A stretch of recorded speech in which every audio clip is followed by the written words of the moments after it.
Ang kabataan ay kumukupas at lumilipas, pero ang kabutihan sa tao ay mananatili at hindi kukupas. Ako po ang inilingkod, Tagapanood TV. Welcome back po dito sa ating YouTube channel at Facebook page. Ngayong araw po, ang ating gagawa ng reaction video ay galing po sa channel ni Ders TV. Ilalagay ko po sa description yung link ng channel ni Ders TV para mabisita nyo po at masuportahan na rin. Pero po, bago po tayo magpatuloy, nais ko lang po kayong pasalamatan sa inyong walang sawang suporta at pagtangkilik po dito sa ating channel dahil patuloy po tayong dumarami. At kung kayo bago lang po na napadaan dito sa ating channel, huwag nyo po sanang kalimutan na mag-subscribe. Hit nyo na rin po notification bell para lagi po kayong updated sa mga bago pang video na ating ilalabas. Share, like, and comment din po kayo mga tagapanood. Atin niyang babasahin at pupusuan. So simulan na po natin ang ating reaction video sa araw na to mga tagapanood. Let's do this! Hello po sa inyong lahat. Magandang araw po. Kamusta na po kayo? Andito na naman ako, ang inyong lingkod na legit Dowercads na tagahatid na mga legit na kaganapan tungkol sa TBJ. Kaya kung isa kayo sa hindi pa nakasubscribe sa ating channel, nako, i-click nyo na po ang subscribe at bell button dyan sa baba para pag may mga bago akong balita ay mano-notify po kayo agad-agad. At bago nga po natin simulan ng balitaan, nais ko lamang pong magpasalamat sa inyong lahat sa walang sawa ninyong pagsuporta at pakikinig sa aking mga daily update.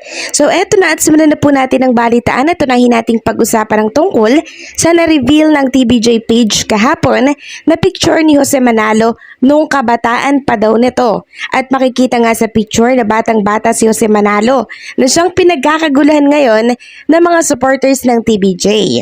Maniniwala ba kayong si Mayor Jose Manalo talaga yon? Yung mukha, oo, but definitely po ay edited na ang katawan nito. Pinatungan lang po ng mukha ni Jose Manalo yung katawan nung nasa picture. Tapos, Jose Manalo na. No, talagang itong TBJ may hilig mangbulaga at maghatid ng good vibes sa marami. Kaya walang ibang dapat tawaging itbulaga kundi sila dahil everyday nilang ginugulat ang marami. Lagi silang may fresh idea na tsak ay kaaliwan ng marami. Yung mga picture na screen po ninyo ni Jose Manalo ang isang patunay na tunay na creative ang mga legit Dowercads katulad ng TBJ. So, Real talk po yun mga tagapanood. Pagdating po sa pambubulaga, sorpresa sa mga audience nila, lihitin mo po talaga ang TBJ, mga tagapanood. Ikita nyo naman sa mga programa po nila, di ba? Na magugulat ka lagi. Kaya nga po sila yung itbulaga dapat eh. Kaya Santos nga lang, nakuha po nung kabila ng fake bulaga. Kaya lang po sila, gaya-gaya lang po sa A80 ngayon. Tulad ko po ngayon, mga tagapanood, habang ginagawa ko tong reaction video na to, may nagpadala po sa akin ng isang link. At nung tiningnan ko po, mga tagapanood, nakita ko nga, ginaya na naman po ng fake bulaga. Yung si Lola Bilen, ginaya po dun sa kabila. Hindi na po tayo magugulat dun mga tagapanood dahil ganun naman po laging ginagawa nila. Wala po silang originality, hindi po katulad ng A80 o mga TBJ, mga staff po nila. Ang gagaling po talagang magugulat ka everyday. May makikita ka pong bagong sorpresa. Kahit nasabi mo yung programa na yun, paulit-ulit na lang, di ba? Yung segment na yun, paulit-ulit nila. Pero ginagawan po nila ng bagong pakulo, ginagawan po nila ng bagong twist para matawa ka, masorpresa ka. Ganun po yung ginagawa nila mga tagapanood. Sa page po nila, marami ka pong makikita, mababasa, mga post po nila na talagang mabibigla ka po mga tagapanood. Talagang mabubulaga ka, literal na mabubulaga ka po sa kanila. Ganun po sila kagaling, ganun po kahusay. Yung buong team po ng TBG Production, ng A80, sila Bossing Vic, yung The Legendary Trio, pati po yung Jowa Pau, sila Zombie. Lawas na, lahat po sila mga tagapanood. Mahuhusay po talaga sila at nagko-complement po sila sa isa't isa. Kaya po napakaganda po ng programa nila. Kapag napanood mo talaga sila mga tagapanood, is parang enjoy po sila at mahahawa ka po dun sa pagkakaroon nila ng positive energy. Mga pinapakita nila. Talagang sasaya ka po talaga mga tagapanood. Ewan ko lang po sa mga haters, kahit ano naman po gawin ng TBJ, ng A80, kung ayaw po nila hindi po talaga nila magugustuhan. Pero tayo pong mga legit Dowercads, mga tagapanood na solidong sumusuporta, tuwan-tuwa po tayo sa mga napapanood natin at nakikita po sa kanila. Ganun po tayo magmahal mga legit Dowercads. At hindi lang po yung picture ni Jose Manalo mga tagapanood, yung kabataan po nila yung pinag-i-edit nilagay po sa ibang katawan. Maging si Paulo Balesteros, sila Bossing, sila Tito Sen, si Master Henyo. Meron din po silang ganito mga tagapanood. Tingnan ko po kanina bago po ako gumawa ng reaction video na to. Kasi na-curious lang po talaga ako. Tiningnan ko kasi sabi ko, si Jose Manalo lang ba yung may ganito? Tiningnan ko po ulit. At nabulaga na sorpresa po talaga ang mga tabod. Nakita ko, natawa nga po ako. Meron po sila Tito Sen. Yung TBJ meron din po sila. Si Paulo meron din po mga tagapanood. Ang galing po eh. Ang galing talaga ng pagkaka-edit.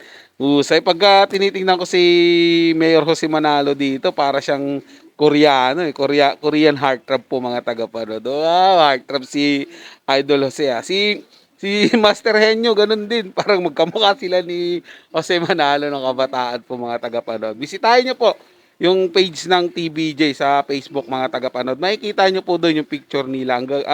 Ang huhusay po ng pagkakagawan. Mga kabataan po nila na nilagay sa isang katawan. Pare-parehas po. Pero ang galing po talaga. Hindi mo po masasabi kung kanino tunay na katawan po yun mga tagapanood eh. Kayo na po yung humusga.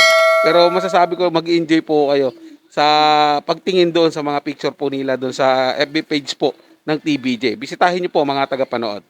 At ako po'y naniniwala mga tagapanood na marami pa pong sorpresang ilalabas ang AAT, ang TBJ po mga tagapanood. Kaya tayong mga audience, abang-abang lang po tayo mga tagapanood. At kung gusto nating sumali sa kanilang mga papremyo, yung mga nilang mga game show na mananalo ka, pwede po mga tagapanood, lalo na yung tatawag po kayo, yung legit na yung yung password please. Tapos yung magpo-post ka lang ng pangalan mo kung anong po-post doon sa page nila. Pwede rin po mga tagapanood, salihan po natin 'yan. At sa mga susunod na araw, lalo na po magpapasko, tingin ko po mga tagapanood may iba pang sorpresa 'yan at basta abang-abang lang po tayo, excited na po ako mga tagapanood. Wow, parang may alam eh. Pero ramdam ko po 'yan mga tagapanood kasi siyempre, unang-una mga tagapanood, kaya ako sinabi yan na may mga sorpresa pa yan sila lalo't magpapasko.